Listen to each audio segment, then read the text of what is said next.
अल्लाह वाला आलिका वासहाबिका या नूर अल्लाह सल्लल्लाहु ताला अलैहि वसल्लम। वो सुबह लालाजार फिरते हैं, तेरे दिन ए बहार फिरते हैं, जो तेरे दर से यार फिरते हैं, दर बदर यूं ही ख्वार फिरते हैं। उस गली का गदा हूँ मैं जिसमें, उस गली का गदा हूँ मैं जिसमें मांगते ताजदार फिरते हैं। फूल क्या देखो मेरी आंखों में, दश्ते तैबा के खार फिरते हैं। जान है जान क्या नजर आए, क्यों अदू गिरदे गार फिरते हैं। रखिए जैसे हैं खाना जाद हैं हम, मोल के ऐबदार फिरते हैं।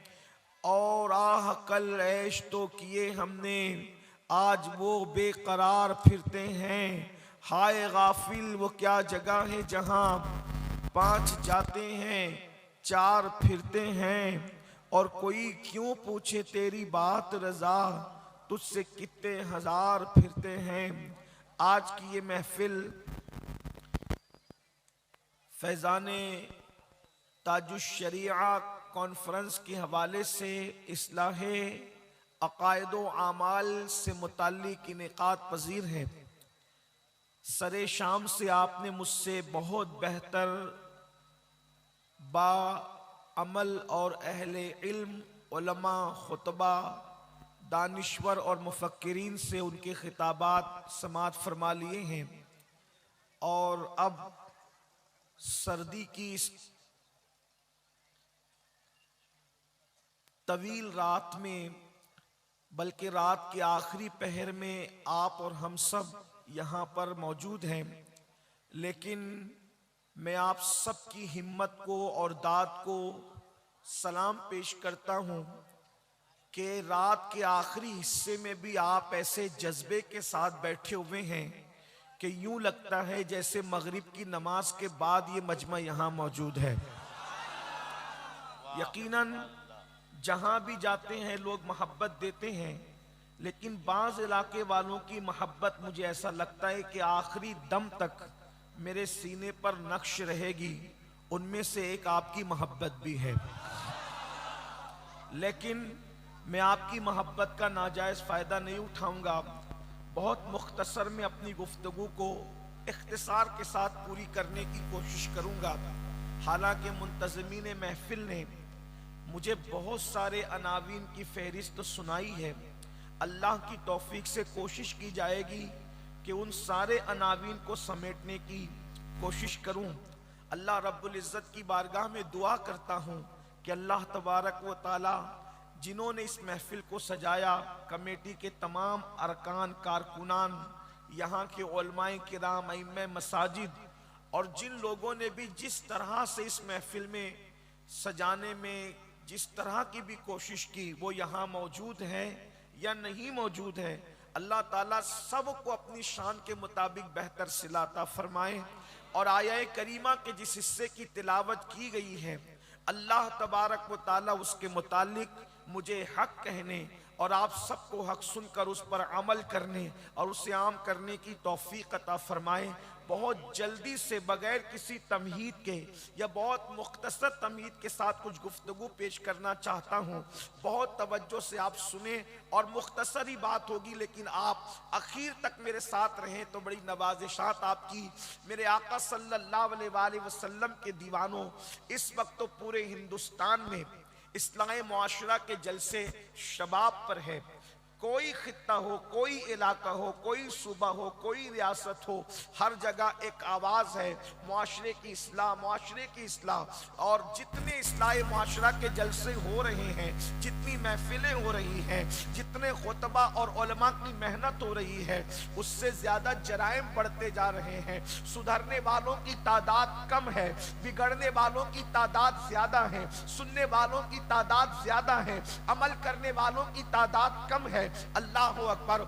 लाखों करोड़ों रुपये रोजाना इस्लाही माशरा के जलसे पे खर्च तो हो रहे हैं, लेकिन जिंदगियां नहीं बदल रही है। जिंदगियों में जैसा इनकलाब आना चाहिए वैसा इनकलाब नहीं आ रहा है। हर दिन गुनाह नित नए अंदाज से हमारे दरवाजों पे सिर्फ दस्तक नहीं दे रहे हैं बल्कि हमारे घरों में घुस चुके हैं। वो कौन सा गुनाह है जो मुस्लिम माशरे में मौजूद नहीं? रोना रोते रहिए, रातें गुजर जाएं लेकिन बात कभी खत्म ना हो। मिसाल के तौर पर बेनमाजीपन का जुर्म अगर देखें हमारे माशरे में मौजूद है, जाहिलों की बड़ी तादाद देखें हमारे माशरे में मौजूद है, औरतों की बेपर्दगी का मामला देखें हमारे माशरे में मौजूद है, चोरियों का मामला देखें हमारे माशरे में मौजूद है। मुसलमानों, हद तो ये है कि जुमा के दिन मस्जिदों के अंदर चप्पल तक चोरी होते हैं। अंदाजा करें, जो कौम जुमा की नमाज में चप्पल चोरी करे उस कौम की हालत क्या है? सोचो तो सही, उस कौम की कैफियत क्या है, उस कौम के मामलात क्या है। चोरों का मामला हो, नाखानदगी का मामला हो, इसी तरीके से औरतों के हवाले से बदनिगाही का मामला हो, जिना को देखें, शराब को देखें, कत्ल को देखें, जुल्म और ज्यादती को देखें, एक गुनाहों का तूफान है। लेकिन इन सारे गुनाहों का खात्मे के लिए गुनाह इंसान क्यों करता है? इंसान गुनाह क्यों कर रहा है? गुनाह करने की वजह क्या है? तो मुझे जो बात समझ में आती है वो ये है, शायद इंसान ये भूल गया कि वो दुनिया के अंदर हमेशा रहने के लिए नहीं आया। इंसान इसको भूल चुका है, इंसान इसको फरामोश कर चुका है। आइए थोड़ी देर, आपने अब तक यकीनन बड़े खुतबा के खिताब सुने हैं, लेकिन मेरी कौम के जो दानिश्वरों ने शायद मेरा इम्तिहान लिया है। मैं कोई खतीब नहीं हूँ, सिर्फ अपने दिल के दर्द के जज्बात को आपके दिलों के दरवाजे पे उंडेलना चाहता हूं। और याद रखना, हम मायूस नहीं हैं, हम अल्हम्दुलिल्लाह हम ईमान वाली कौम रखते हैं और कुरान ने जमानत दी है, वज़क्किर फ़इन्न ज़िक्रा तनफ़उल मुमिनीन, के मोमिनों को नसीहत करो कि नसीहत से मोमिनों को फायदा पहुंचता है। नहीं इकबाल मायूस अपनी किश्ते वीरा से जरा नम हो तो ये मट्टी बड़ी जरखेज है साकी, लेकिन ये मट्टी जरखेज कब है? इकबाल ने इसीलिए तो रोना रोया, निगाह मताए दीन व दानिश लुट गई अल्लाह वालों की, मताए दीन व दानिश लुट गई अल्लाह वालों की। ये किस काफिर अदा का गमज़े खूरेज है साकी। अल्लाह अकबर। जब अल्लाह वालों की मता लुट जाती है तो हालात यही होते हैं। हम गुनाह क्यों कर रहे हैं? अल्लाह अकबर। लोगों के सामने नेक बनने वाले, लोगों के सामने मुत्तकी बनने वाले, लोगों के सामने परहेजगार बनने वाले, सोचो तो सही, सीसीटीवी कैमरे की जद में इंसान हो तो खाया हुआ गुटखा भी नहीं थूकता। अगर लोग देख रहे हो तो आदमी बड़ा लुकमा भी मुंह में नहीं डालता। और अल्लाह देख रहा है और इंसान जिना कर रहा है, अल्लाह देख रहा है, इंसान शराब पी रहा है, अल्लाह देख रहा है, इंसान चोरी कर रहा है, अल्लाह देख रहा है, इंसान किसी का हक गसब कर रहा है, अल्लाह देख रहा है, रिश्तेदारों के साथ जुल्म हो रहा है, अल्लाह देख रहा है, बीवी पे जुल्म हो रहा है। वजह शायद इंसान ये भूल गया कि मुझे मरना है, मुझे मौत आनी है। इंसान भूल गया। याद रखना, इस दुनिया में हमेशा नहीं रहोगे, कोई हमेशा नहीं रहेगा। कुरान कहता है कुल्लु मन अलैहा फान, सब फना हो जाएंगे, वयबका वजहु रब्बिका जुल जलाली वल इकराम, अल्लाह की जात के अलावा कोई बाकी नहीं रहेगा। अपनी जवानी पे घमंड करके गुनाह करने वालों, अपनी दौलत पर नाश करके गुनाह करने वालों, फिरौन की लाश पुकार पुकार कर किसी म्यूजियम से मुझे और आपको दावत इबरत दे रही है।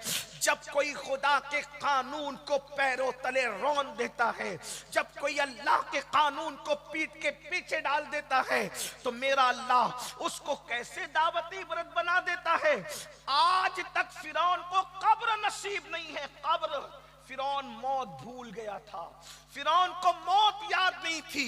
उसने दौलत के नशे में, ताकत के नशे में मौत को बुला दिया था। और आप भी वो गलती कर रहे हैं। कब तक मौत से बचोगे? मौत से नहीं बच सकते। कुरान कहता है ऐनमा तकूनु युद्रिकुमुल मौत वलौ कुंतुम फी बुरूजिम मुशय्यदा। अगर तुम मजबूत किलों में जाके छुप जाओ तो भी मौत से तुम भाग नहीं सकते। मजबूत किलों में भी मौत आकर के रहेगी। अपनी बहनों से भी कहता हूं मौत आएगी, मौत को मत भूलो। और मरने के बाद अपनी कब्र में अकेले जाना है। न वहां किसी की दादागिरी चलेगी, न किसी की बाबागिरी चलेगी, न गुंडागर्दी चलेगी, न बाबा कोई दादागिरी बाबागिरी नहीं है वहां।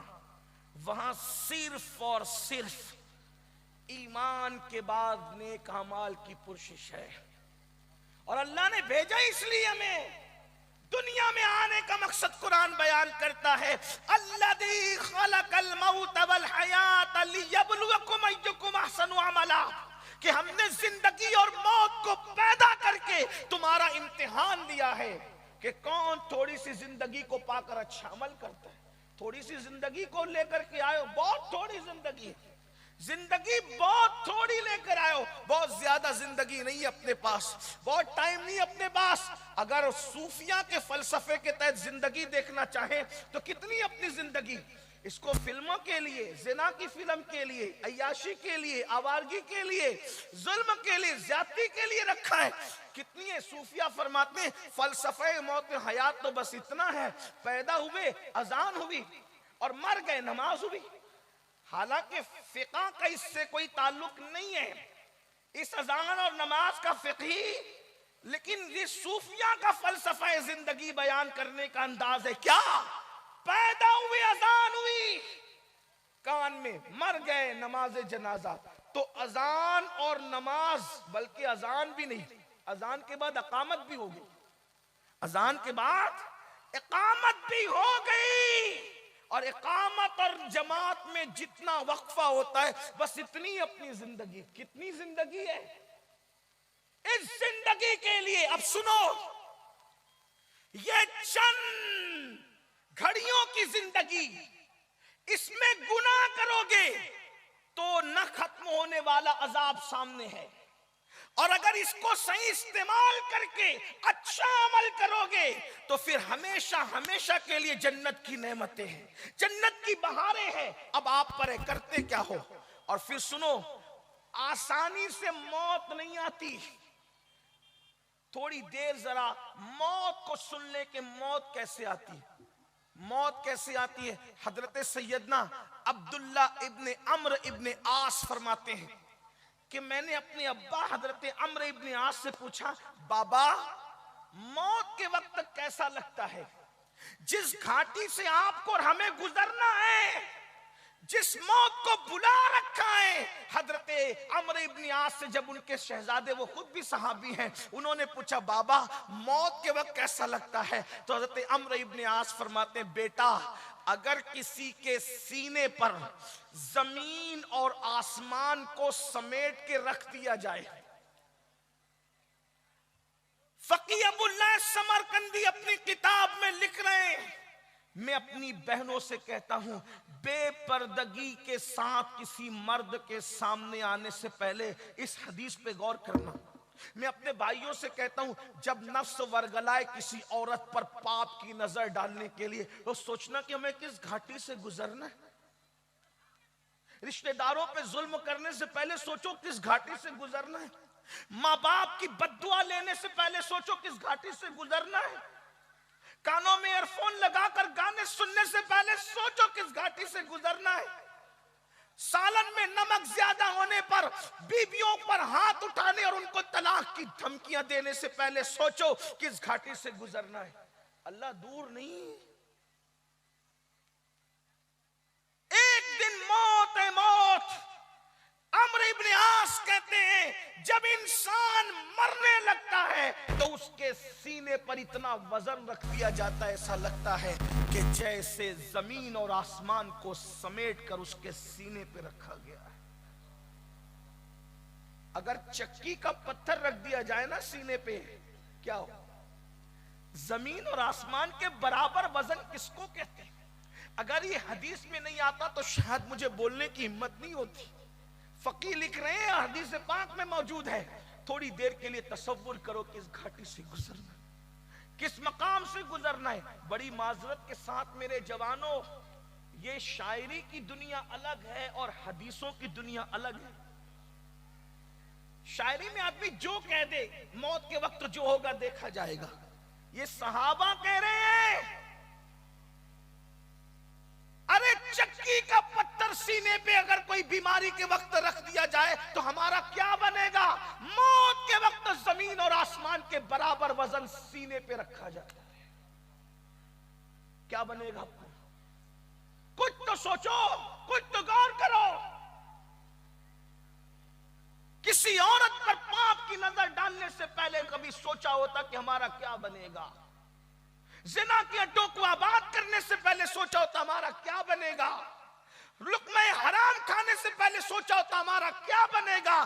ताश के पत्ते और जुआ खेलने से पहले सोचा होता मौत के वक्त जब उस घाटी से गुजरेंगे क्या बनेगा? वो मौत जब जमीन और आसमान के बराबर वजन सीने पे रखा होता है, क्या होगा उन लोगों? और ये बात मैं आपको बताऊं, ये जो हदीस बयान हो रही ना, इसमें नेक और गुनहगार का भी फर्क नहीं है। यानी मुतलकन मौत के वक्त जो दुनिया से जाता है उसको हर एक को गुजरना पड़ता है।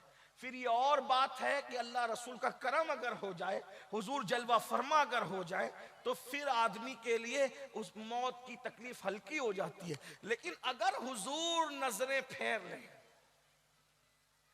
तो फिर मौत से बड़ा अजाब क्या है? बात की मंजिलें तो बहुत है, लेकिन मौत खुद बहुत बड़ा अजाब है अगर हुजूर नजरें फेर ले। मेरी कौम के जवानों, मुझे बताओ, जब हमारे जवान जुआ खेलने को गुनाह नहीं समझते, हालांकि रिवायत में इमाम गजाली फरमाते हैं जिसने जुआ खेला गोया उसने अपने हाथों को सूअर के खून में रंग लिया। ये उलमाए किराम मौजूद हैं, मशाइख मौजूद हैं, आप जो है इनसे मुसाफा करते हैं, हाथ चूमते, कितना शरफ आप पाते हैं कि चलो बुजुर्गों से मुसाफा करें, उलमा से मुसाफा करें। आपको पूछता हूं, अगर हाथ में कीचड़ भरा हुआ हो, हाथ में कीचड़ लगा हुआ हो, तो आप आलिम से मुसाफा नहीं कर सकते, पीर से मुसाफा नहीं कर सकते। जब क़यामत के दिन जुआ खेलने की वजह से तुम्हारे हाथ सूअर के, खिंजीर के खून में रंगे होंगे, तो क्या रसूलुल्लाह से मुसाफा कर सकोगे? हुजूर अलैहि सलाम के हाथों में हाथ देने की हिम्मत हो सकेगी? अल्लाह अकबर। तो हजरत सैयदना अम्र इब्ने आस रज़ी अल्लाह ताला अन्हु इरशाद फरमाते हैं कि जमीन और आसमान इंसान के सीने पे समेट के रख दिए जाएं तो जितनी तकलीफ होती है उतनी तकलीफ इंसान उससे ज्यादा महसूस करता है कि मौत के वक्त उसके सीने पर इतना वजन दे दिया गया है। उसी पर बस नहीं, हजरत सैयदना अम्र इब्ने आस मजीद इरशाद फरमाते हैं जब मौत के वक्त इंसान सांस लेता है, जब उसकी सांस निकलती है तो ऐसा लगता है कि जैसे वो नाक से सांस नहीं ले रहा है बल्कि सुई के नाके से सांस ले रहा है, सुई के नाके से। अल्लाह अकबर। मेरे भाइयों बताओ, अल्लाह अकबर, कि इंसान को अगर जुकाम हो जाए और जुकाम की वजह से उसकी नाक बंद हो जाए, अल्लाह अकबर, जुकाम की वजह से नाक बंद हो तो सांस लेने में कितनी तकलीफ होती है। साहबी रसूल कह रहे हैं कि मौत के वक्त इंसान जब सांस लेता है तो ऐसा लगता है कि जैसे वो नाक से नहीं बल्कि सुई के नाके से सांस ले रहा है। ऐसी घाटी से हमें और आपको गुजरना है। अम्र इब्ने आस फरमाते हैं और जब इंसान मरता है तो उसको कितनी तकलीफ होती है। इरशाद फरमाते हैं किसी के पेट में बबुल का दरख्त तो उगा दिया जाए और पीछे के मकाम से उसको खींचा जाए तो उसका क्या बनेगा। अम्र इब्ने आस फरमाते हैं ऐसी तकलीफ मौत के वक्त होती है। फिर अपने बेटे से कहते अब्दुल्ला, इस इससे ज्यादा क्या बताएं, मौत की तकलीफ बयान नहीं हो सकती। अब मेरे आका अलैहिस्सलाम के दीवानों, मेरी कौम के जवानों, मेरी भाई मेरी बहनों, मुझे बताओ, इस घाटी से गुजरना है, फिर भी इंसान जुल्म करेगा, फिर भी इंसान गुनाह करेगा, फिर भी इंसान बुराइयां करेगा। बताइए ना कितने गुनाह हैं। किसी का हाल ये है, कोई माँ का दिल दुखा रहा है, अल्लाह अकबर। नौजवान आज के लड़के और लड़कियां अल्लाह अल्लाह माँ बाप को भीख मांगने पे मजबूर कर रहे हैं। कोई धक्के दे के माँ बाप को घर से निकाल रहा है, कोई माँ को बहन के घर पहुंचा रहा है, कोई माँ से कहता है क्या तेरे और बच्चे नहीं हैं, मैं ही तुझे पालूं। कोई बाप को कहता है बस करो, तुम्हारी बीमारी पे खर्च करते करते मैं थक गया हूं। मुझे बताओ, अल्लाह अकबर, नादानो अच्छी तरह से सुन लो, माँ बाप उस नेमत को कहते, उस नेमत को किसी के खूबसूरत चेहरे को देखकर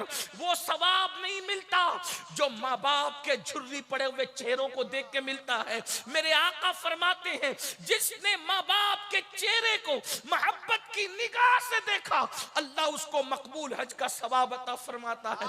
मेरे आका सल्लल्लाहु अलैहि वसल्लम के प्यारे दीवानों, आजकल की नौजवान लड़कियां जब बहू बनकर आती है तो सीरियल देखने की वजह से, फिल्में देखने की वजह से, उनकी सही तरबियत न होने की वजह से उनको सबसे ज्यादा अगर नफरत होती है तो बुढ़े लोगों से होती है। ओ नौजवान लड़के और लड़कियां, आजकल नौजवान लड़के और लड़कियां बुढ़ों को पसंद नहीं करते, बूढ़ों को पसंद नहीं करते, क्योंकि फैशन चला है, आज का ट्रेंड चला है। ये बुढ़े लोग बकबक करते हैं, ये तो बेपर की बातें करते हैं, इनको तो अकल नहीं है, इनको तो समझ नहीं। सुन लो, अल्लाह के रसूल अलैहिस्सलाम ने फरमाया, तुम्हारे लिए बरकत अपने बड़ों से वाबस्तगी में है, अपने बड़ों से वाबस्ता रहो। बूढ़े लोग बकबक करते करने दो, बदअक्ली की बातें करते करने दो। मैं कहता हूं हर बूढ़े को घर से निकालोगे तो एक दिन तुम्हें भी तो बुढ़ापा आएगा ना।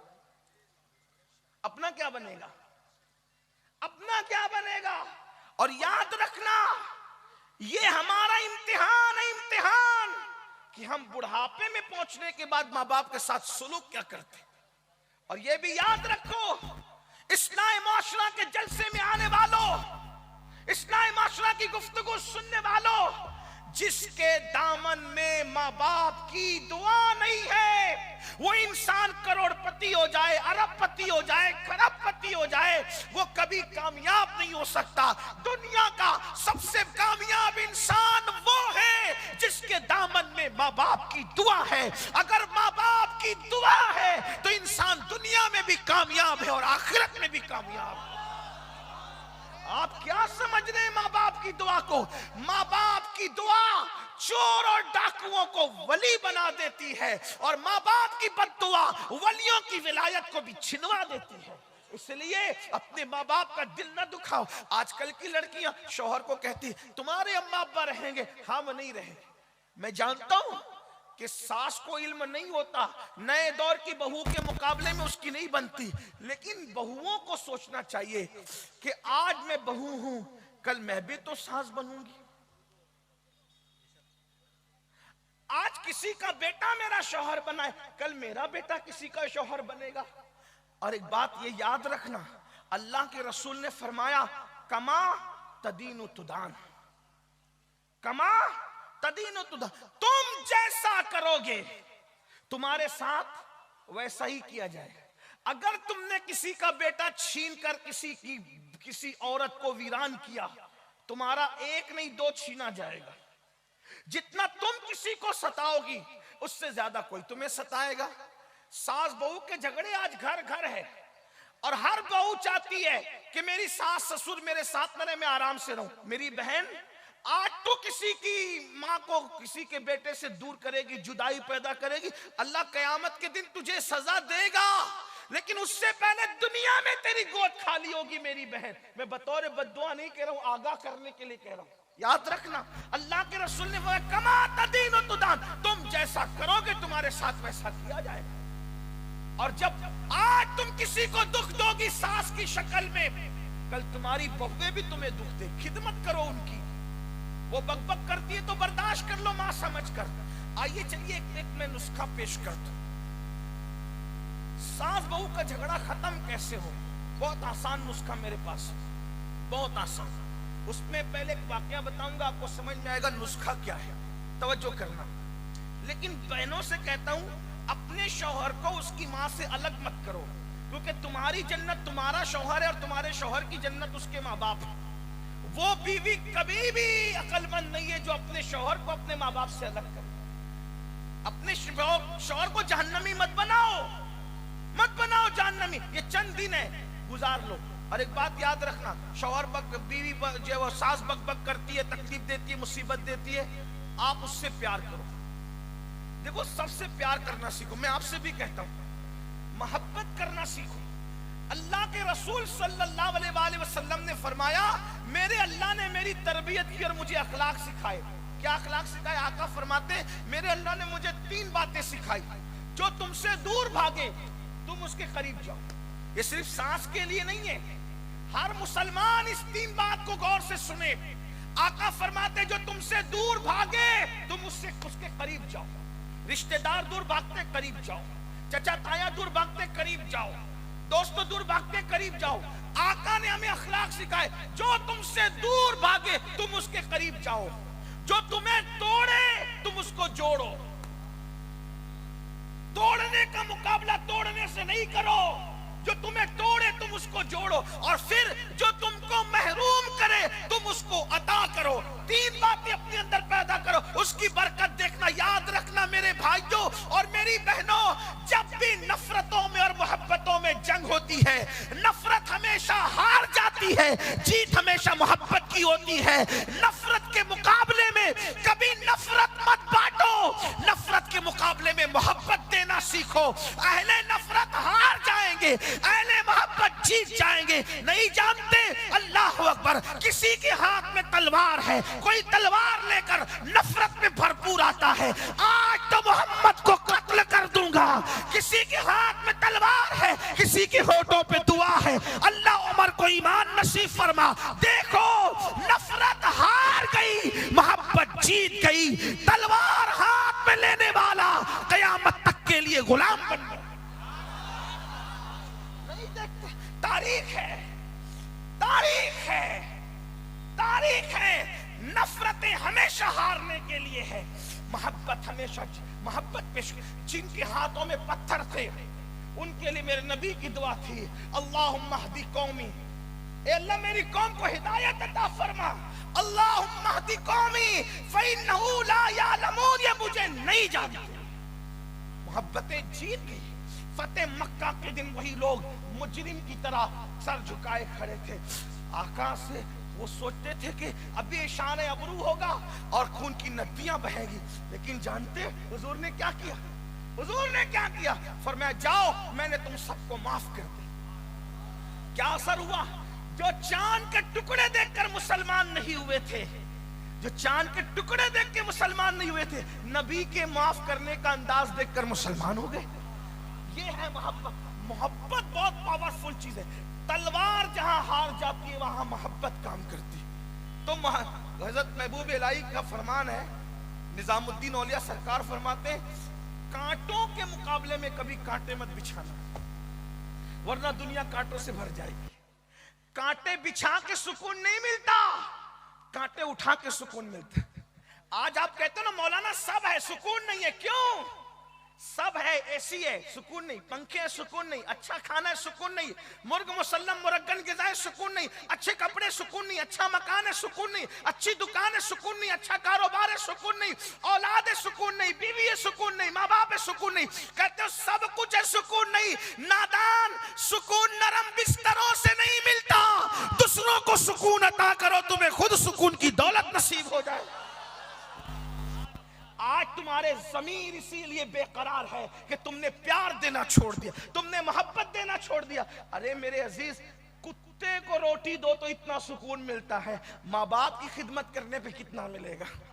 सोचो, दरख्तों को पानी देने पे इतना सुकून मिलता है, किसी मुसलमान की खिदमत करने पे कितना सुकून मिलेगा? तो मैं जो नुस्खा पेश करने चला था, मैंने कहा था जल्दी खत्म कर दूंगा, मैं वाकई समेटूंगा, फैलाऊंगा नहीं। सास बहू का झगड़ा कैसे खत्म? बड़ा मसला है। मसला है कश्मीर इतना बड़ा नहीं है जितना घर घर का ये झगड़े हैं, लेकिन बहुत आसान है। हम लोगों के पास तो सब आसान है। कहते हैं, बहने, नौजवान बहने गौर से सुने, मैं उनकी मजबूरियां जानता हूं। अक्कड़ दिमाग और खड़ दिमाग बुद्धियां यकीन जाने ऐसी बकबक पीछे लगाती है कि जल्दी जवानों से हजम नहीं होता। अगर बूढ़ी अम्मी मौजूद है तो माफ करना, खाना खा के भी कहेंगी कि मुझे खिलाया नहीं। बुढ़ापे में दिमाग ही बच्चों की तरह हो जाता है, तो नौजवान उसको जल्दी जब वो बर्दाश्त नहीं कर पाते। लेकिन याद रखें, इतना सोचना है कि मैंने भी बूढ़ी होना है बस। आपसे भी कहता हूं, आप मैंने भी सोचते हैं जब माँ बाप बकबक करे तो सोचते हैं कि हमने भी बूढ़ा होना है। और याद रखना, बूढ़ों की बड़ी बरकत है। जिस घर में बूढ़े होते हैं उस घर में रहमतें नाजिल होती। बूढ़ों के कदमों में बरकत है। ये बूढ़े लोग बहुत कीमती है। बल्कि अल्लाह फरमाता है, जिनकी दाढ़ी इस्लाम में सफेद हो जाए, मैं उनकी दुआ को रद्द नहीं करता, उनकी दुआ को रद्द करने में हया करता हूं। जब इंसान बुढ़ा हो जाता है तो अल्लाह फरिश्तों से कहता है, इसके गुनाह मत लिखा करो। अल्लाह ताला बुढ़ों से मोहब्बत करता है। बुढ़े लोग बहुत अच्छे हों, लेकिन बहरहाल अब वो हो जाता है मसला। एक लड़की थी, उसकी शादी हुई। एक लड़की थी, उसकी शादी हुई।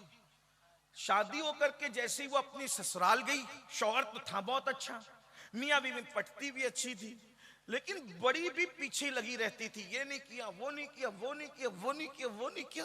तंग आ गई बहू। तंग आई तो अपने अब्बा के पास आई, बाबा ये बुढ़िया बहुत परेशान करती है, बाबा इसका कुछ इलाज बताओ। बाप शरीफ था। शरीफ बाप ने कहा, बेटा वो तेरे शौहर की माँ है, अगर वो बकबक करती है तो तू अपनी माँ समझकर उसको बर्दाश्त कर। ये उस दौर की बात है जब लोग माँ की बात भी सुनते थे। अभी लोग माँ की नहीं सुनते तो सास की क्या सुने हैं? आज की बच्चियां तो माँ की भी नहीं सुनती, आज के बच्चे तो माँ बाप की नहीं सुनते। बहरहाल तो वो दौर था, कहा बेटी माँ समझ के बर्दाश्त कर ले, बेटा जाने दे। कहा नहीं, मैं वापस घर आऊंगी। बाप ने कहा, बेटा शरीफों की बेटियां शादी का जोड़ा पहन के निकलती है तो शौहर के घर से फिर वो कफन पहन के निकलती है। हमारे यहां शादी के बाद वापसी का कोई तस्वुर नहीं है। और यही मैं आज के माँ बाप से भी कहना चाहता हूं, अपनी बेटियों को शय दे के बिगाड़ो मत कि हम पाल लेंगे, हम पाल लेंगे। अरे तू अपनी बेटी को सोने के गोल्ड के पलंग पे सुला सकता है, लेकिन जो शौहर दे सकता है क्या वो तू दे सकता है? बीवी को सुकून सिर्फ शौहर के साथ मिलता है। लितस्कुनु इलैहा, भाई वो नहीं दे सकता जो शौहर दे सकता है, बाप वो नहीं दे सकता जो शौहर दे सकता है, माँ वो नहीं दे सकती जो शौहर दे सकता है, सहेलियां वो नहीं दे सकती जो शौहर दे सकता है। शौहर के पास जो है वो किसी और को देने के लिए जायज भी नहीं है, वो दे भी नहीं सकता। इसलिए कौम की बेटियों से कहता हूं, अगर अल्लाह ना करे जिंदगी में कोई जालिम शौहर मिल जाए, निभा कर लो निभा। क्योंकि हमारे नबी ने फरमाया, जो अपने शौहर के जुल्म पे सब्र करके निबाह करेगी, ऐसी औरत को अल्लाह हजरत आसिया और मरियम का सवाब अता फरमाए। और आपसे भी कहता हूं ना कि अगर जालिम बीवी मिल जाए, हो भी सकता है, अगर मिल जाए आप भी सब्र करें, मोचों पे ताव देकर तलाक का प्लान न करें। तलाक मर्द लोग नहीं देते, ना मर्द देते हैं। अगर मुझे नामर्दों की फेरिस्त बनाने की इजाजत मिल जाती तो मैं उनके नाम पहले नंबर पे रखता जिन्होंने बेकसूर बीबियों को तलाक दे दिया है। वो मर्द नहीं, वो जालिम नामर्द हैं। मर्द होते तो निभा करते, क्योंकि कहते वो इस काबिल न थी, तू क्या काबिल है। अरे नाकाबिल को काबिल बनाना यही तो काबिल लोगों की निशानी है। शरीर घोड़े को बस में करना ऐब नहीं है, ये घोड़सवार अच्छा घोड़सवार होने की निशानी है। ये शरीर से शरीर घोड़ा वो काबू में कर लेता है, यही तो है। इसलिए अगर बीवी तुम्हें जालिम मिल जाए, तुम सब्र करो। आका फरमाती अल्लाह सब्र अय्यूब का अजर तुम्हें अता फरमाएगा। तुम भी थोड़ा सब्र से काम। और याद रखना, पहलवान वो नहीं है जो लोगों को पछाड़ दे, पहलवान वो है जो गुस्से को पी जाए। बेहतरीन बहादुर इंसान वो जो गुस्से को पी जाए, गुस्से को पीने वाला। और अपने हाथों का जोर अपनी कमजोर बीबियों पे दिखाने वालों, वो मर्द नहीं होते जो औरतों को मारा करते। अल्लाह के रसूल अलैहि सलाम ने फरमाया, कमीने लोग हैं, कमीने जो औरत की इज्जत नहीं करते। हुजूर की हदीस। मेरे पास इतनी ताकत नहीं होती कि मैं ये बातें करता। फकीह अबुल्लाह समरकंदी ने हदीस के अल्फाज लिखे, जो बीवी को की इज्जत नहीं करना जानते वो कमीने कमीने। शरीफ इंसान वो है जो बीवी की इज्जत करना जानता है। इसीलिए मेरे आका ने फरमाया, तुम में सबसे बेहतर वो है जो अपनी बीवी के साथ अच्छा सलूक करता है। हाथ में तस्बीह रखकर मक्कारी करने को अच्छाई नहीं कहते, कंधे पे मुसल्ला डाल के घूमने को अच्छाई नहीं कहते, सिर्फ दाढ़ियां रखकर कोई अच्छा नहीं होता। फरमाया, तुम में सबसे अच्छा वो है जो अपनी बीवी के साथ अच्छा सलूक करता है। जाओ बीवियों के दिल जीतो। तो बहरहाल अर्ज क्या कर रहा था, जल्दी जल्दी सफर पूरा करते चलते हैं। मुझे सर्दी का एहसास है और मैं जानता हूं 2 घंटे बैठने के बाद सर्दियों में हाजतें शुरू हो जाती है, लेकिन आपके जिगर को फिर सलाम करता हूं, आपकी मोहब्बतों को फिर सलाम करता हूं, लेकिन बात पूरी करूंगा जल्दी से। तो उस लड़की ने कहा अपने बाबा से, बाबा मैं छोड़ आती हूँ घर, शौहर अच्छा है लेकिन सास अच्छी नहीं। कहा बेटी, शरीफों के घर ऐसे नहीं होते कि बेटी आकर के बैठ जाए, ना हम तुझे नहीं बिठाएंगे, जा निभा कर। अब बाप की तरफ से जब शय नहीं मिलती, माँ की तरफ से शय नहीं मिलती, तो फिर बच्चियां निभा करती है। और एक बात ये भी कहता हूँ, कुछ बच्चियां कुछ चंचल होती, बेबाक, तो जब देखती है कि माँ बाप शय नहीं दे रहे तो फिर वो खुदकुशी का सोचने लगती है। याद रखना, दुनिया की जो मुसीबत है वो खत्म होने वाली है। अगर दुनिया की मुसीबत से तंग आकर के खुदकुशी करोगे ना, तो कयामत तक जहन्नम के अंदर तुमने जैसी खुदकुशी की है वैसी बार बार तुम्हें मारा जाएगा। जैसे तुमने फांसी ली तो बार बार जहन्नम में तुम्हें फांसी दी जाएगी। अगर तुमने जहर पिया, बार बार तुम्हें जहन्नम में जहर पिलाया जाएगा। अगर तुमने छुरा भोग लिया तो तुम्हें बार बार तुम्हारे अंदर छुरा भोगा जाएगा। इसका मतलब यह है कि दुनिया से इसलिए खुदकुशी की थी कि चैन मिल जाए, लेकिन ये 2 दिन का चैन दुनिया में नहीं मिला और आखिरत में हमेशा के लिए अजाब में मुब्तला हो गए जब तक अल्लाह चाहेगा। खुदकुशी करने वालों को देर तक अजाब होगा, खुदकुशी करने वालों को बहुत अजाब होगा। और ये भी याद रखना, खुदकुशी करोगे तो भी जैसे खुदकुशी किए बार बार वैसे ही मारे जाओगे। और अगर किसी को कत्ल किया है तो जैसे अंदाज से तुमने किसी को कत्ल किया वैसे तुम्हें भी जहन्नम के अंदर कत्ल किया जाएगा। और आका फरमाते हैं, जिसने किसी बेगुनाह को कत्ल किया अल्लाह ने उस पर जन्नत की खुशबू भी हराम कर दी। चिड़िया को बेगुनाह नहीं मार सकते, चिड़िया को बेजरूरत नहीं मार सकते, खेलकूद के लिए चिड़िया नहीं मारी जा सकती।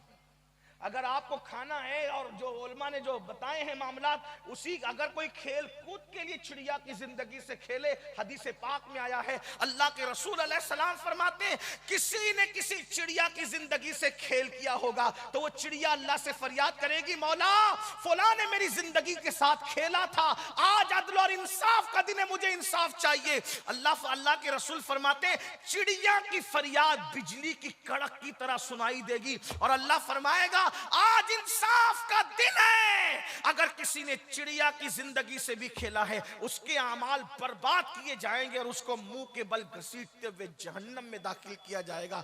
छटाक भर की चिड़िया की जिंदगी से जो खेले उसके अमाल बर्बाद करके उसे जहन्नम में दाखिल किया जाएगा। जो इंसानों की जिंदगी से खेले उसका क्या हाल होगा? ये दुनिया ही सब कुछ नहीं है, तौबा करो, बदलो। तो अर्ज ये कर रहा था कि दुनिया की मुसीबतों से तंग आकर कभी खुदकुशी का मत सोचना। ये दुनिया है, चंद दिन में दुनिया गुजर जाएगी, खत्म हो जाएगी। आखिरत का सोचो, आखिरत में बहुत बहुत मजे हैं, बहुत मजे हैं, आखिरत में बहुत करम है, जो चाहोगे वो नेमतें मिलेगी। दुनिया संवार लो, बस दुनिया में सही से जी लो। तो उस लड़की ने सोचा, अब्बा तो शय नहीं दे रहे, अब्बा तो मेरी मदद नहीं कर रहे। तो उस लड़की ने क्या किया, उसके अब्बा के गहरे दोस्त थे एक हकीम साहब, और वो वाकई हकीम थे, यानी ऐसी आलू चालू बाजारी आदमी नहीं, वो वाकई हकीम थे। हकीम यानी हकीम किसको कहते हैं समझते हो ना, वो जड़ी बूटी की दवाएं वगैरह बनाते हैं। वो लोग उस दौर में बहुत पढ़े लिखे होते थे, दवाएं बनाना भी जानते थे, हिकमत की बातें करना भी जानते थे। तो बचपने से चच्चा चच्चा कहती थी, अब्बा के गहरे दोस्त थे। सोचा अब्बा मदद नहीं करें, चच्चा के पास चलो। वो हकीम साहब के पास गई, कहने लगी, चच्चा जान सास बहुत सताती है, जालिम, गालियां देती है, तकलीफ पहुंचाती है, मुसीबत खड़ी करती है। अब्बा को शिकायत की, अब्बा शिकायत कबूल करने तैयार नहीं। अम्मा को शिकायत की, अम्मा शिकायत कबूल करने तैयार नहीं। अब चच्चा एक काम करो ना, आप दवा बनाना जानते हो ना, तो ऐसी कोई दवा बनाओ मैं बुढ़िया को खिला दूं तो बुढ़िया मर जाए, उसका किस्सा खत्म हो जाए। हकीम साहब वाकई हकीम ने कहा हाँ सही कहा बेटी, बहुत सही बात।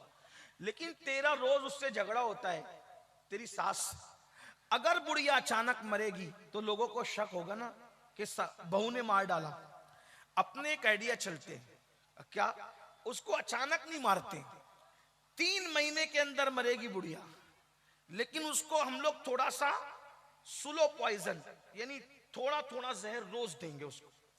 3 महीने की मैं पुड़िया बना देता हूं, खाने में जहर देना, लेकिन लड़ना मत वरना फिर शक होगा कि बहू ने मारा। तो करना क्या, 3 महीने तक तुझे सब्र करना है। तो क्या कहा कि बुढ़िया के पैर दबाना, उसके सर में तेल डालना, कंघी करना, उसके कपड़े धुलना, उसको खाना खिलाना, इतना प्यार की एक्टिंग कर कि ऐसा लगे कि तू उसकी बेटी है। तो होगा क्या, जब वो मर जाएगी जहर से तो तुझे तेरे ऊपर किसी को शक भी नहीं आएगा कि तूने मारा है।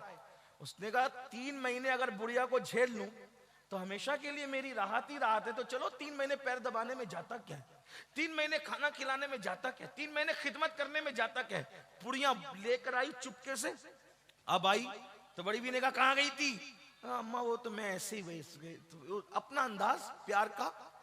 अब वो गाली दे रही है, चुप है, अम्मी मैं खाना दूं तुम्हें, चल जा यहां से निकल, बदमाश कहीं की। जो भी हुआ होगा, जैसा भी हुआ होगा, जैसे आप सुनते देखते रहते हैं। इसने कहा नहीं अम्मी आप नाराज नहीं हो ना, मैं आपको खाना देती हूँ।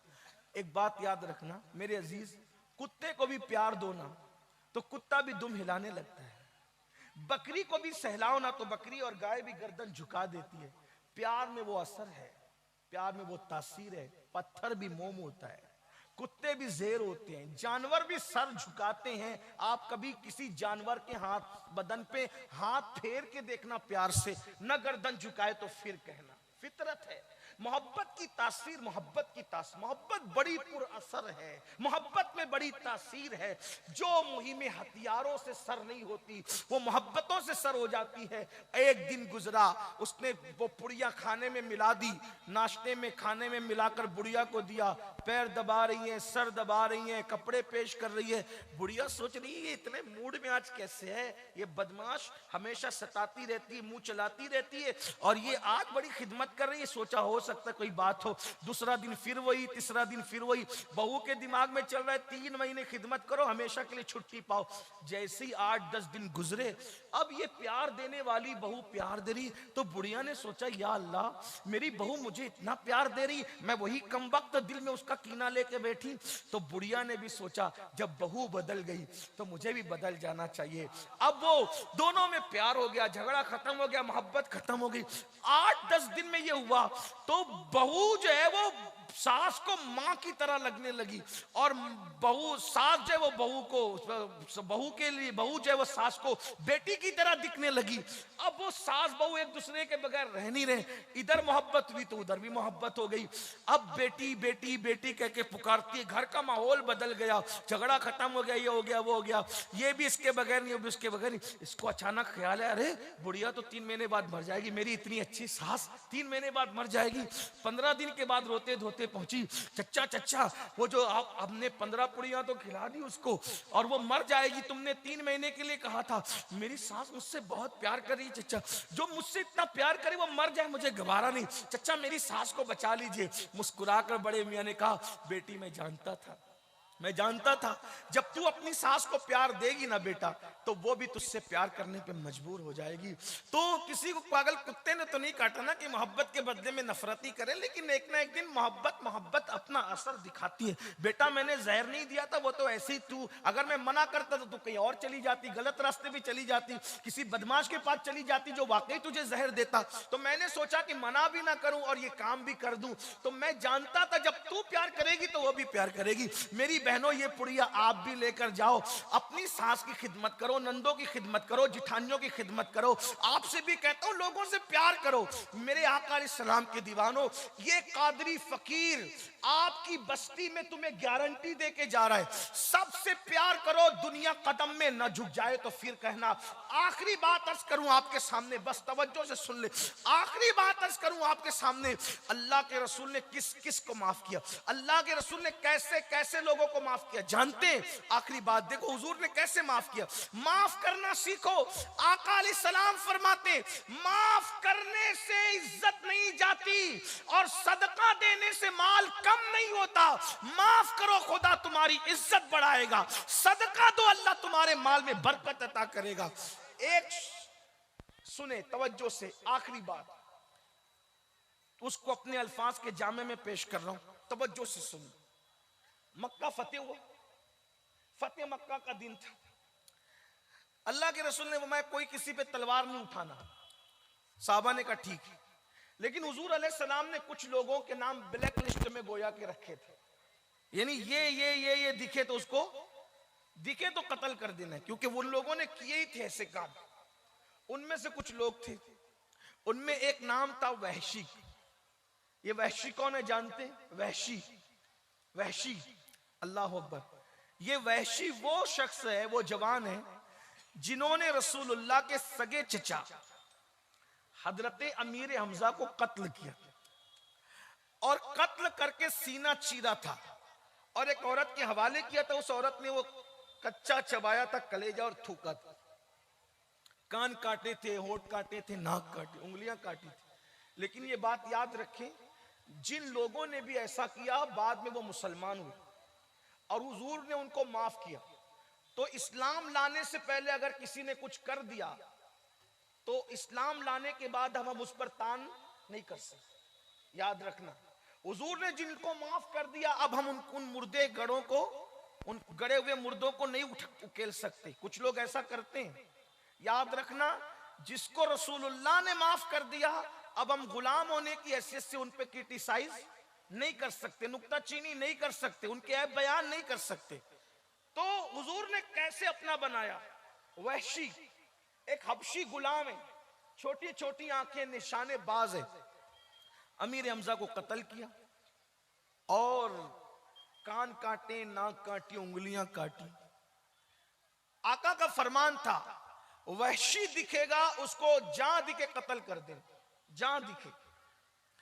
किसी ने वहशी से कहा, वहशी तेरे नाम के हवाले से मोहम्मद अरबी रूही फिदा सल्लल्लाहु अलैहि वसल्लम का फरमान है कि वहशी जहां दिखे उसे कत्ल कर। तो उनके सहाबी तुम्हें ढूंढ रहे हैं वहशी, वो तुम्हें कत्ल कर देंगे। तो वहशी ने कहा, जब मुझे कत्ल ही होना है तो मैं उनके सहाबा के यहां से क्यों कत्ल हूं? भाई जब कत्ल ही होना है तो मैं बहादुर आदमी हूं, बड़े आदमी के यहां से कत्ल हूंगा तो जिंदगी भर मेरा नाम रहेगा। मैं डायरेक्ट जाऊंगा मोहम्मद अरबी के पास और उनको कहूंगा वो खुद ही कत्ल करें। भाई जब वो मुझे कत्ल करेंगे तो मेरा नाम रहेगा ना, मैं उनके साहबा के यहां से कत्ल नहीं होगा। और वहशी बहादुर आदमी था, आ गया फतेह मक्का के आगे हुजूर के सामने खड़ा हो गया। अल्लाह के रसूल अलैहिस्सलाम नजरें झुकाए, गर्दन, हुजूर की आदत थी, हुजूर हमेशा गर्दन झुका के और नजरें झुका करके बैठा कर, नीची आंखों की शर्मो हया पे दुरूद, ऊंची बीनी की रिफत पे लाखों सलाम। साहबा बैठे हैं, हुजूर की नजरें झुकी हुई है।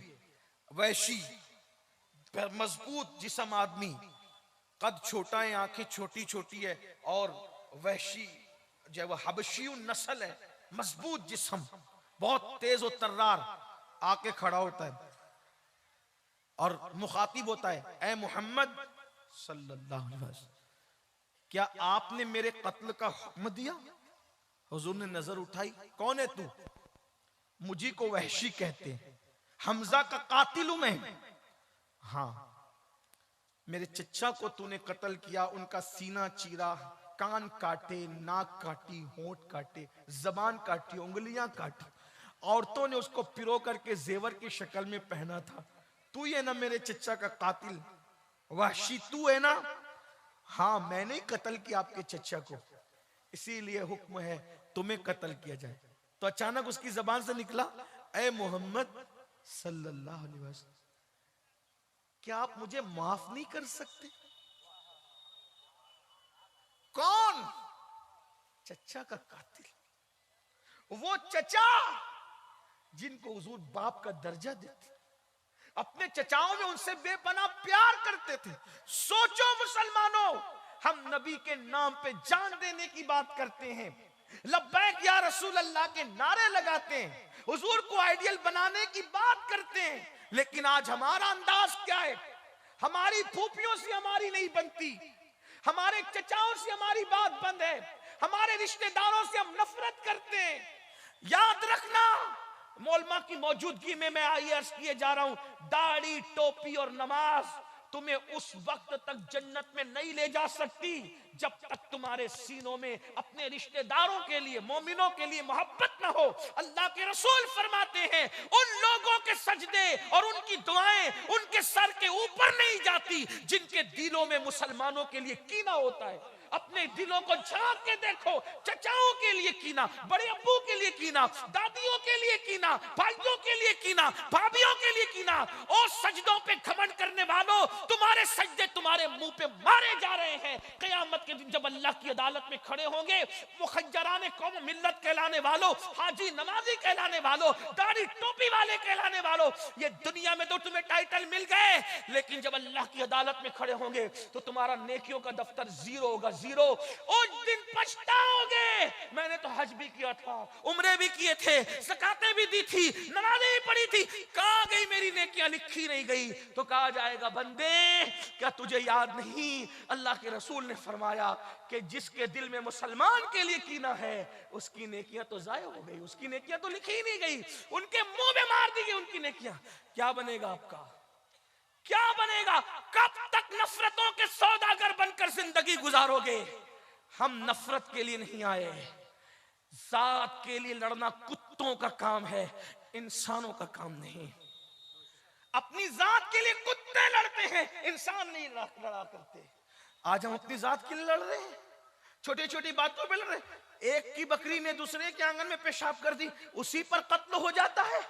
मेरे आंगन में तेरा कचरा क्यों आ गया, उसी पे झगड़े हो जाते हैं, पुलिस स्टेशनों में मुकदमे लिखाए जाते हैं। क्या सोचते होंगे वो लोग भी कि कचरा फेंकने पे मुकदमे? शर्म नहीं आती? किस मजहब इस्लाम की बात करते हो? गोश्त तो मछली, दाढ़ी टोपी वाले सिर्फ नहीं। दाढ़ी और टोपी की अहमियत इस्लाम में जरूर है, हम उसका मजाक नहीं उड़ाते, लेकिन अल्लाह के रसूल ने फरमाया, अत्तक़वा हाँ होना, तकवा यहां है, इस दिल में तकवा है। मोहब्बत वाला दिल न हो, इकबाल ने कहा था, दर्द दिल के वास्ते पैदा किया इंसान को, वरना इबादत के लिए कुछ कम न थे करोड़ों बयां। तुम्हें पता है शबे कद्र में जिब्रील और जो फरिश्ते आते, क्यों आते हैं? साल भर फरिश्ते और जिब्रील अल्लाह से कहते, अल्लाह हमें जमीन पे जाने दे और उनकी जियारत करने दे जो इबादत हम नहीं कर सकते, और वो लोग हमसे, हम जो हम नहीं कर सकते वो इबादत जो मुसलमान करते उनकी जियारत करने दे। तो कौन सी इबादत है जो जिब्रील नहीं कर सकते? तवज्जो है? कौन सी इबादत है जो जिब्रील नहीं कर सकते?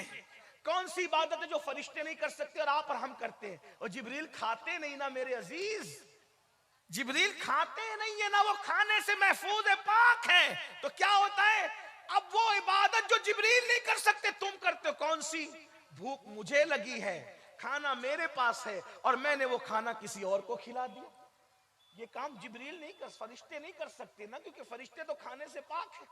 किस कोई बीमार तड़प रहा हो, उसके सराहने जाकर तुम उसको थपकियां देते, ये काम फरिश्ते नहीं कर सकते। कोई मुसीबत ज़दा आए, तुम उसकी मुसीबत दूर कर देते हो, अपनी जरूरत को कुचल कर उसकी मुसीबत। ये वो इबादतें हैं जो फरिश्ते नहीं करते, वो तुम करते हो। ये इसको दर्द दिल कहते हैं। दर्द दिल के वास्ते पैदा किया इंसान को, वरना इबादत के लिए कुछ कम न थे करोड़ों बयां। ऐसी इबादत करने वालों के लिए फरिश्ते जमीन पे आए, उनकी जियारत करने की। इसको अल्लामा इस्माइल हक्की ने लिखा है। और भी इबादतों का मफहूम है, मैं उसका मुनकिर नहीं हूं, लेकिन याद रखना, तो अर्ज क्या कर रहा था, वहशी ने कहा, ए मोहम्मद, रूही फिदा सल्लल्लाहु अलैहि वसल्लम, क्या आप मुझे माफ नहीं कर सकते? सोचो, रहमतुल लिल आलमीन की अदालत में एक मुजरिम कत्ल का, वो भी चचा के कत्ल का, और वो कहता है कि आप मुझे माफ नहीं कर सकते। तो मेरे आका ने क्या कहा पता है? बगैर तवक्कुफ किए रुके हुए, हाँ मैं तुम्हें माफ कर सकता हूं, बिल्कुल तुम्हारी माफी हो सकती है, माफी हो सकती, कहां? एक शर्त है। कहा क्या? कलमा पढ़ के मुसलमान हो जाओ, मैं तुम्हें माफ कर दूं। ये इस्लाम है। अच्छा, अब वो वहशी दिमागदार ज़हीन आदमी का कलमा पढ़ूंगा तो क्या होगा? कहा कि कलमा पढ़ेगा तो तेरे सब गुनाह माफ हो जाएंगे, सब जुर्म माफ हो जाएंगे और अल्लाह तुझे जन्नत देगा। कहा कलमा पढ़ लूंगा, आप माफ कर देंगे, अगर आपका अल्लाह माफ नहीं करा तो? आप माफ कर दिए ना कलमा पढ़ने से, आपका अल्लाह माफ ना करे तो? हुजूर क्या फरमाते हैं? मैं जमानत देता हूं वहशी, जब मैं माफ करूंगा तो मेरा अल्लाह भी माफ कर देगा। चचा के कातिल के साथ ये सुलूक किया, उसको माफी की जमानत दी जा रही। अल्लाह रब्बुल इज्जत के हवाले से कहा जा रहा है कि मैं जमानत देता हूं कि अल्लाह तुझे जरूर माफ करेगा। ये है हुजूर का किरदार। हमारे पास क्या है? आइए, अगर आपसे कोई माफी मांगता है, माफ कीजिए। बाप का कातिल भी माफी मांगे, माफ कीजिए।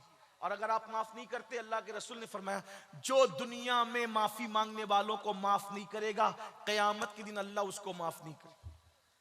मोहब्बतों के सफीर बनो, मोहब्बतों को आम करो। अल्लाह पाक की बारगाह में दुआ है कि अल्लाह ताला हम सबको मोहब्बतों को आम करने की तौफीक अता फरमाए। ये आजकल जो आपने खोल रखा है नफरतों की दुकानें, मोमिन नफरत नहीं करता। मोमिन के दिल तो नर्म होते हैं, प्यार से भरे होते हैं। और यही नफरतों और खुदगर्जियों का माहौल है कि जब रिश्ते ढूंढने निकलते हो ना मेरे भाई, तो भी सोचते हो कि जैज ज्यादा कहां से मिलेगा, पैसे ज्यादा कहां से मिलेंगे, और ये कहां से मिलेगा, वो कहां से मिलेगा। ये लालच छोड़ो, अल्लाह की बारगाह में तौबा करो। मेरे भाइयों, मेरी बहनों, मैं अपनी बहनों से भी कहता हूं, याद रखना ये सारी चीजें जो हमने खुद गर्जी और दुनिया परस्ती के लिए कर रखी है, इसी की वजह से इतना नुकसान हो रहा है कि आज मुसलमानों की बेटियां दूसरों का हाथ पकड़ करके जा रही हैं। आज ये है कि बच्चियां मुर्तद हो रही है। आपको पता नहीं है, सब बच्चियां ऐसी नहीं होती, लेकिन मेरी बहनों, मेरे भाइयों, अपनी गलत रविश से अपनी बच्चियों का कितना नुकसान हो रहा है। ये जो बच्चियां माज़अल्लाह कभी कभी जिस्म बेचने लगती है, गलत रास्ते पे चली जाती है, वजह क्या है कि आप लोगों ने तो शादियों को महंगा कर रखा है, जहेज के नाम पर, इसके नाम पे, उसके नाम पर। तो अच्छी खासी बच्चियां मजबूर होकर के सोचती है कि चलो चलो जो है वो अब जिस्म बेचो और ये करो और वो करो और वो करो। हालांकि मैं उनकी तायद नहीं कर रहा हूं, मजबूरी के अंदर इंसान को इतना गिरना नहीं चाहिए, लेकिन वो रास्ते पर इंसान खुद ब खुद चला जाता है। मजबूरियां इंसान को गलत रास्ते पर ले जाती है, गलत राहों पे ले जाती है। मैं अपने जवानों से कहता हूं, सोचो तो सही, तुमने जहेज की वजह से, पैसों की वजह से, मालदारी की वजह से गरीब बच्चियों को नजरअंदाज कर रखा है, गरीब बच्चियों को छोड़ रखा है। जब रसूलुल्लाह की उम्मत की बेटियां लौजों में बिकती होगी, उनकी आबरूओं का नीलाम होता होगा, उनकी आबरूओं का सौदा होता होगा, तो अल्लाह के रसूल के दिल पे क्या गुजरती होगी जब तुम कयामत के दिन जाओगे रसूलुल्लाह को मुंह दिखाने के लिए, और हुजूर कहेंगे कि तेरी गलत रसूमात की वजह से मेरी उम्मत की बेटियां बिक रही थी, उनकी आबरू और हया बिक रही थी, और हुजूर ने तुमसे मुंह फेर लिया, तो तुम क्या करोगे? इतना जालिम माशरा बना रखा है कि आज बेटियां गलत रास्ते पे जा रही। हमारे ये जहेज की रस्में, ये पैसों की रस्में, ये दौलत की रस्में, भिखारी बने हो। रसूलुल्लाह ने कौन सा जहेज दिया? हुजूर के यहाँ शादियां हुई तो कौन सा जहेज लिया, कौन सा जहेज दिया? बल्कि लोग इस मौके पे दीनदार लोग भी लालच का शिकार होते हैं। याद रखना, तुम्हारी दीनदारियां तुम्हारे मुंह पे मार दी जाएगी। मुनाफिक ना बनो, जो बोलते उस पे अमल करो। या अय्युहल्लज़ीना आमनू लिमा तक़ूलूना मा ला तफ़अलून, वो क्यों कहते हो जिस पे तुम खुद अमल नहीं करते? रिश्ते ढूंढने निकलते हो तो वो जगह, वो मकान ढूंढते हो जहां जहेज की भीख मिलेगी, लालच से जाते हो। अगर सब जहेज की लालच में पड़ेंगे तो शरीफ बेटियों का रिश्ता कौन, कहां से आएगा? गरीबों का कौन होगा? और याद रखना, अपने जवानों से कहता हूं, मेरे जवानों, किसी का भी दिया हुआ जहेज आखिरी दम तक तुम्हारा साथ नहीं दे सकता, मगर याद रखना, अगर तुमने किसी गरीब की बेटी को जहेज के बगैर घर लाया और उसके दिल से दुआ निकल गई, तो इंशाअल्लाह वो दुआ तुम्हारी नस्लों तक काम आएगी।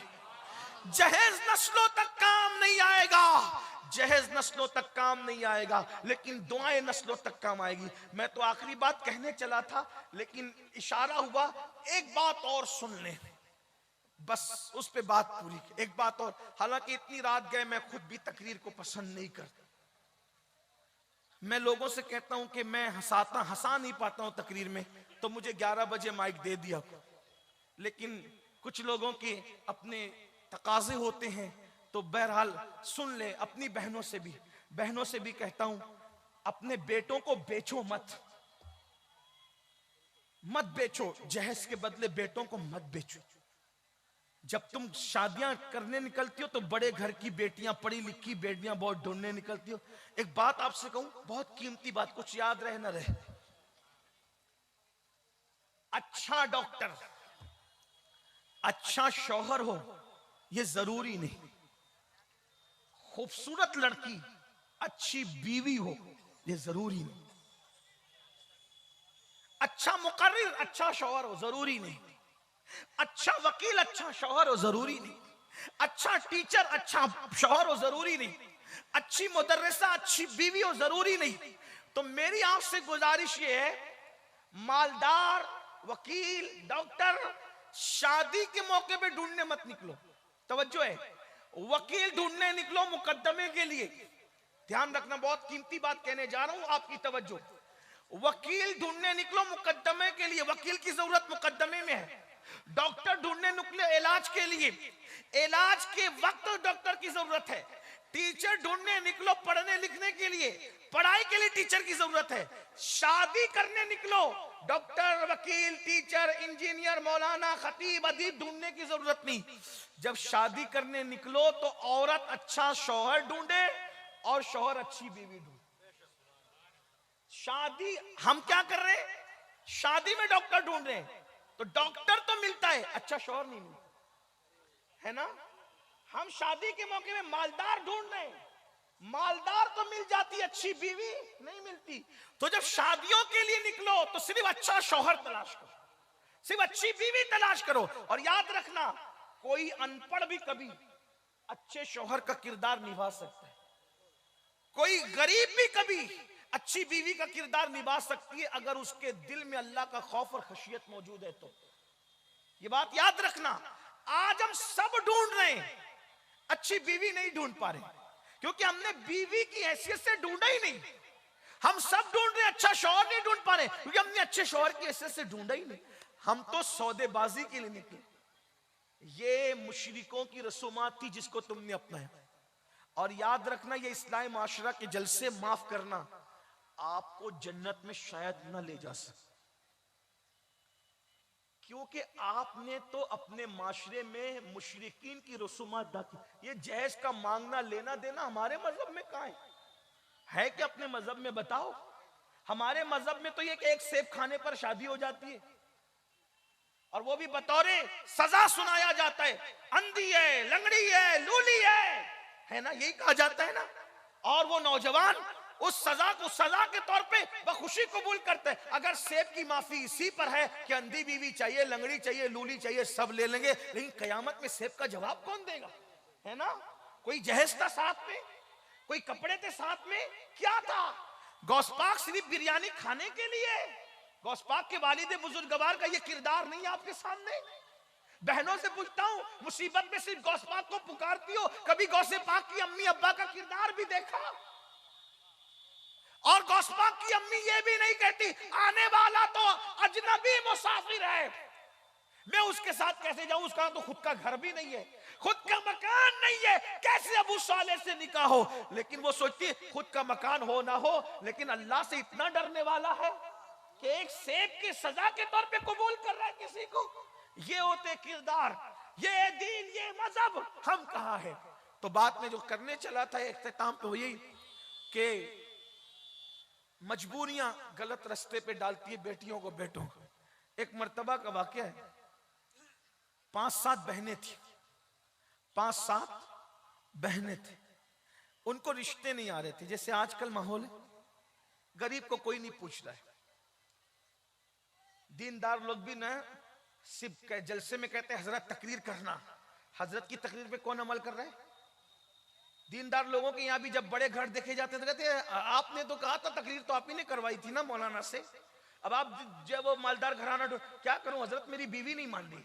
वो इतना फरमा बरदार हो गया तो बीवी का, पूरी जिंदगी अपनी चलाता रहा, और अब मालदार घर में रिश्ते के लिए बीवी को आड़ बना लिया। यही होता है ना, ये सब होता है, ये सब झूठ है, मक्कारी है, फरेब है। जहेज क्यों मांग रहे हो? अगर बीवी नहीं मान रही है। बीवी की कितनी मानी तूने? आज सब कुछ मलका बीवी को बना दिया। झूठ है। घर की शादियों में गलत रस्में करते हो, औरतें नहीं मान रही घर की, तो औरतों की पूरी जिंदगी तुम मनवाते रहे और आज शादी के मौके पे इतने बेबस हो गए। इसका मतलब आदमी एक दूसरे के पीछे छुपता है, झूठ बोलता है इंसान। अल्लाह का खौफ जा रहा है दिलों से, वो सोचता ही नहीं कि अल्लाह देख रहा है, मुझे मरना भी, अल्लाह को जवाब भी देना है। बहरहाल तो कई बहनें थी, बड़ी बहन ने देखा कि किसी बहन को, ना मुझे रिश्ता आता ना मेरी बहनों को आता है, बड़ी खूबसूरत, बाप को कैंसर का मर्ज हो गया, माँ बीमार रहती है। सोचा या अल्लाह, बाप को कैंसर हो गया, माँ बीमार रहती है, कोई हमारी मदद नहीं करता, कोई हमारी इमदाद नहीं करता। चलो एक काम करते हैं, बाजार हुस्न में रात को औरतें अपना जिस्म बेचती हैं, तो हम भी चुपके से जा करके अपनी आबरू को बेचा है। उसने बुर्का पहना और जहां औरतें अपने जिस्म की नुमाइश करके अपनी आबरू को सौदा करती थी, वहां जाके बैठ गई। गरीब की बेटी थी, उसके पास मेकअप करने का कोई सामान भी नहीं था, लेकिन इतनी खूबसूरत थी, क्योंकि अल्लाह के यहाँ हुस्न देने के लिए अमीर और गरीब का फर्क नहीं होता। अल्लाह जिसके घर चाहता है खूबसूरत बच्चे पैदा कर देता है। बहुत मालदार ऐसे जिनके घर में उतने खूबसूरत नहीं होते जितने गरीबों के यहाँ होते हैं। कभी अमीरों को मालदार खूबसूरत बच्चे देते, कभी गरीबों को उसकी अता है। बहुत खूबसूरत बेटी थी, गरीब बाप के घर में पैदा हो गई और बाप बीमार रहता है, कैंसर का मरीज है, माँ बीमार रहती है, दवा को पैसे नहीं, लोग मदद नहीं करते, इमदाद नहीं करते। हाँ, हमारी कौम की भी कई बच्चियां लॉजों में आबरू बेचती होगी, क्योंकि तुम लोग हो, तुम लोग, हाँ तुम लोग, कि तुम लोग पीर की चादर, पीर के मजार पर 1 लाख की चादर तो चढ़ा सकते हो, लेकिन 500 की चादर किसी गरीब के सर पे दुपट्टे की शक्ल में नहीं डाल सकते। और ये तकरीरें जब कोई करके जाता है तो तुम उसे गालियां देते हो। वह भी आ गया था और दिन का मजाक उड़ाने वाला आ गया था। मैं कहता हूं हम चादरों का मजाक उड़ाने वाले नहीं हैं, लेकिन चादर की 1 लाख की जरूरत हमारे पीर को नहीं है, गरीब की बेटी को है। मैं ये नहीं कहना चादर ना चढ़ाओ, लोग हमें गालियां देते रहे, लेकिन अल्लाह की अदालत में उन्हें भी खड़े होना है, अल्लाह की अदालत में हम भी खड़े होंगे। हम अपनी जिम्मेदारी पूरी किए जा रहे हैं। पीर के मजार पर 1 लाख की चादर की बजाय 500 की चादर चढ़ा दे और वो रकम बचाकर किसी गरीब को सुहागन बना दे, अपने पीर के इसाले सवाब के लिए। क्यों? अगर मेरा पीर जन्नती है तो मेरे पीर को 1 लाख की चादर की जरूरत नहीं, जन्नत की चादर तो उसको उड़ा दी गई है। हाँ, लेकिन तुम नहीं करोगे, मुझे मालूम है, इसलिए कि तुम मुफ्त की जन्नत लेना चाहते हो। निकलो, असल दीन को पहचानो। हाँ, तुम ये जरूर करते हो, उर्स पर कव्वाल और कव्वालन को बुलाओगे तो हजारों लुटा दोगे उन जालिमों पर, लेकिन अगर वही स्कूल की फीस के लिए तुम्हें कोई मांगने के लिए आए तो तुम्हें मौत आती है, मौत। स्कूल की फीस देने में भी सवाब मिलेगा। कैसे स्कूल की फीस दें किसी गरीब की? कव्वाल और कव्वालनों पर 35-35 हजार तुम्हारा एक सेटिया लुटा देता है। और उसकी महफिल में पीर के नाम पर गरीब की अगर फीस भर देते, एक गरीब को पढ़ाने की जिम्मेदारी ले लो, उसकी 7 नस्लें सुधर जाएगी। आप कहते हो स्कूल की फीस भरने में भी मौलाना सवाब है। अरे नादान, जब चिड़िया और कुत्ते को पानी पिलाने पे सवाब मिल सकता है तो किसी मुसलमान के बच्चे को पढ़ाने पे सवाब क्यों नहीं मिल सकता? मरने के बाद लोगों को कांधा देने की बजाय जीते जी कांधा देने की कोशिश करो। ऐसा मत करो, असल दीन सीखो। बताओ, हम अपने मजहब में कव्वाल और कव्वालन के मुकाबले का कोई तसव्वुर है? अपने मजहब की तालीम तो ये कि औरत बुलंद आवाज से कुरान नहीं पढ़ सकती, ये मर्दों के कानों तक पहुंचे। जो मजहब औरत को बुलंद आवाज से कुरान पढ़ने की इजाजत नहीं देता कि मर्दों के कानों तक पहुंचे, उस मजहब में कव्वालन को बुलाकर उर्स में वो भी क्या तसव्वुर है?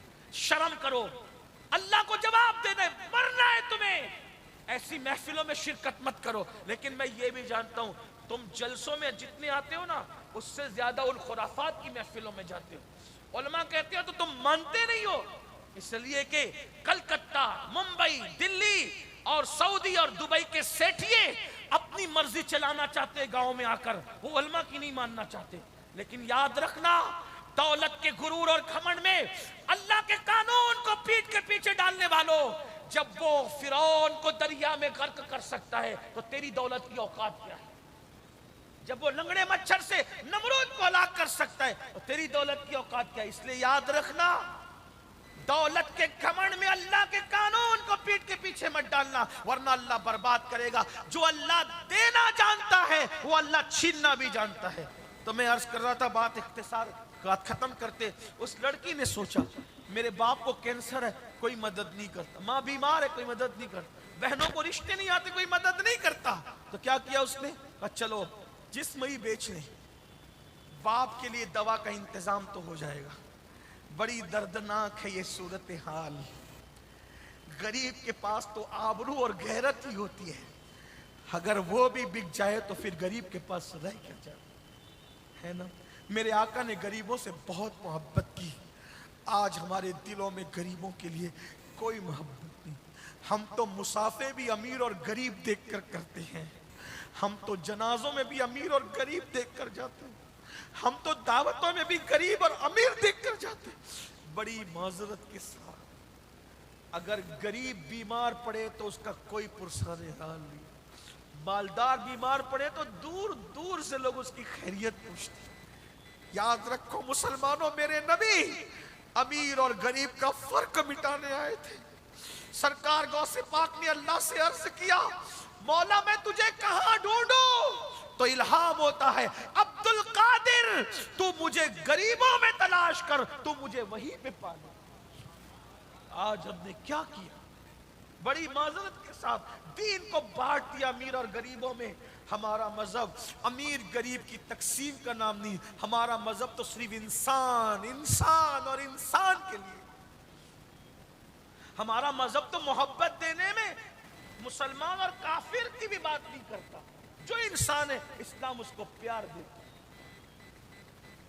ख्वाजा अबुल हसन खरकानी फरमाते हैं कि इस्लाम तो भूखे को खाना खिलाने की बात करता है, मुसलमान को नहीं, सिर्फ जो भूखा मिले खाना खिला। ये अपना मजहब, ये अपना मजहब है। एक मर्तबा इब्राहिम अलैहिस्सलाम के पास एक आतिश परस्त मजूसी आया, उसने कहा मुझे खाना चाहिए। कहा तेरा मजहब का मजूसी हूं? कहा जा नहीं खिलाता। अल्लाह ने फौरन वही फरमाई, इब्राहिम तूने खाना नहीं खिलाया। मौला वो मजूसी था, काफिर था, मेरा बंदा तो था ना इब्राहिम, मेरी मखलूक तो था ना, इतने बरसों से मैं खिला रहा हूं, तूने एक वक्त का नहीं खिलाया। हजरत इब्राहिम अलैहिस्सलाम उठे, उस मजूसी काफिर के पीछे दौड़े, बुला कर चल इधर रखा। कहा अब क्यों आए हो?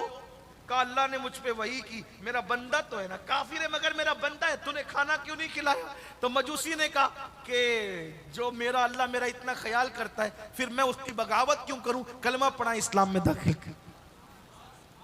भाइयों ये अपना मजहब है, लेकिन हम तो मुसलमान को प्यार नहीं दे रहे, दूसरों को क्या प्यार दो?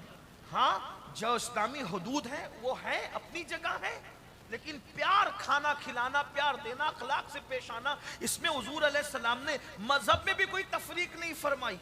कुत्तों को पानी पिलाने पे भी जन्नत मिली, चिड़ियों की जान बचाने पे भी जन्नत मिली, रास्ते से तकलीफ देने वाली चीज हटाने पे भी जन्नत मिली। कहाँ हो मुसलमानों? अपने मजहब को पढ़ो, रसूमात के इर्द गिर्द सिर्फ मत फिरो, दीन पढ़ो, उलमा से दीन सीखो। तो वो लड़की ने सोचा बाप की बीमारी है, कोई मदद ही नहीं करता, कोई इमदाद ही नहीं करता। क्या किया? बुर्का ओढ़ कर गई और बाजार हुस्न में बैठ गई।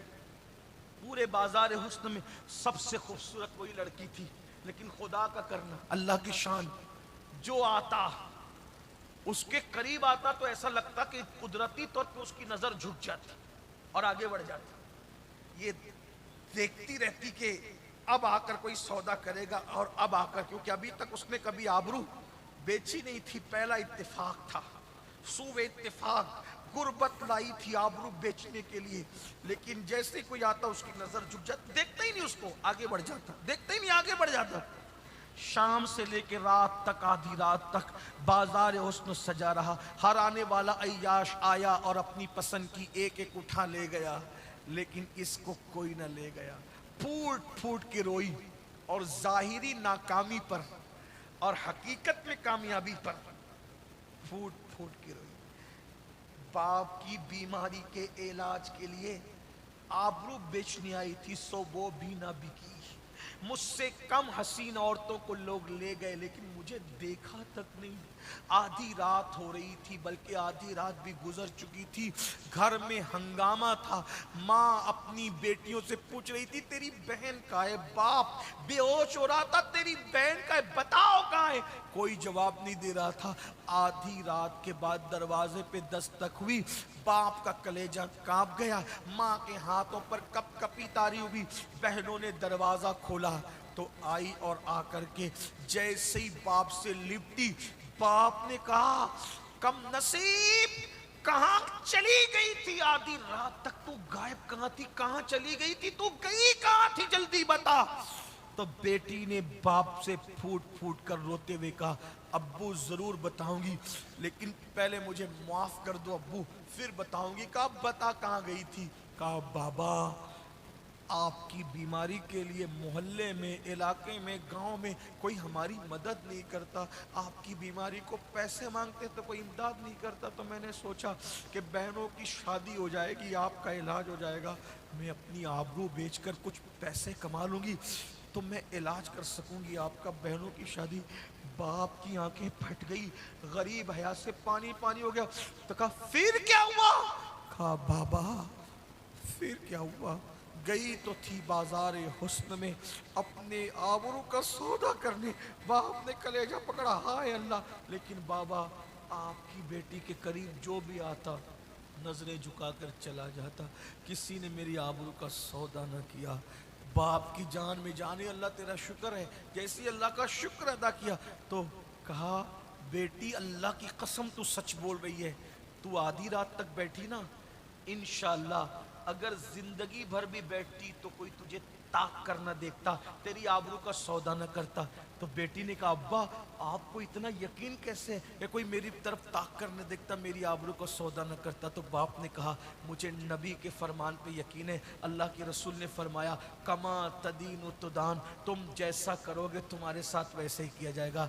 बेटी, जब तेरे बाप ने किसी औरत पर गलत नजर नहीं डाली तो मेरी बेटी पर कोई गलत नजर कैसे डाल सकता है?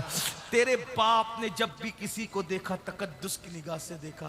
तो मेरे आका अलैहिस्सलाम के दीवानों, याद रखो, बदलो, मोहब्बतें आम करो, जहश की लानत खत्म करो, आपस के इख्तिलाफात खत्म करो। हाँ, मगर याद रखना, मोहब्बत उसी से होगी जो मेरे आका से मोहब्बत करे। जो आका की गुस्ताखी करे, फिर उसके लिए हमारा तो मामला यही है कि नबी से जो हो बेगाना।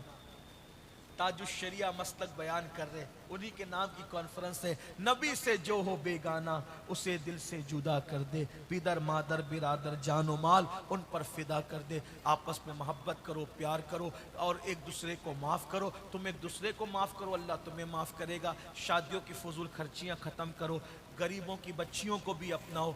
देखो, जब शादी करने निकलो तो अपनी रिश्तेदारियों में पहले देखो कोई गरीब है, उसको प्रायोरिटी दो, बाद में बाहर निकला करो, उसकी बहुत बरकतें होगी। अल्लाह पाक तौफीक बख्शे। गुफ्तगू के दरमियान कोई गलती हो तो अल्लाह ताला माफ़ कर दे। अस्तगफिरुल्लाह रब्बी इन्ना रब्बी लगफूरुर रहीम वमा अलैना इल्लल बलाग।